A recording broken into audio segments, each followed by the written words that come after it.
ભરૂચ શહેરના ખાટકીવાડ વિસ્તારમાં ગૌવંશની ગેરકાયદેસર કતલનો ચોંકાવનારો ભંડાફોડ થયો છે।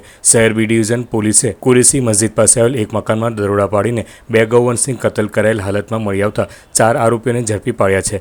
સાથે જ કતલ માટે બાંધી રાખેલા 7 જીવિત ગાય વાછરડાને બચાવી લેવામાં આવ્યા હતા। ભરૂચ જિલ્લા એસપી અક્ષયરાજ મકવાણાની સૂચનાઓને માર્ગદર્શન હેઠળ બી ડિવિઝન પોલીસ મથકના પીઆઈ એન.કે. ડામોરની આગેવાનીમાં તેમના વિસ્તારમાં કામગીરી કરાઈ રહી હતી। તે સમયે પોલીસને ખાનગી બાતમી મળી હતી કે નાના ખાટકીવાડ વિસ્તારમાં યુસુફ ઇસ્માઇલ મોહમ્મદ કુરેશીના મકાનમાં ગાયોનું કટિંગ કરવામાં આવી રહ્યું છે અને નજીકની ખુલ્લી જગ્યામાં કતલ માટે ગાયો તથા વાછરડા બાંધી રાખવામાં આવ્યા છે।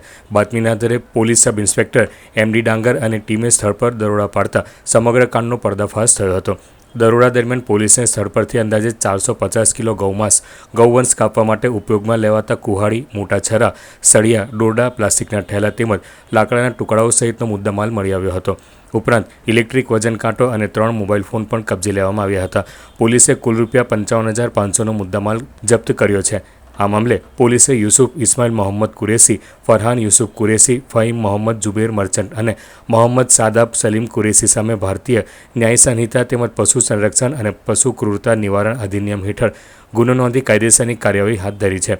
બકરી ઈદ નજીક આવતી હોવાના પગલે જિલ્લામાં ગૌમાંસ સંબંધિત ગેરકાયદેસર પ્રવૃત્તિઓ અટકાવવા પોલીસ દ્વારા ખાસ ડ્રાઈવ હાથ ધરાઈ હોવાનું પણ જાણવા મળ્યું છે।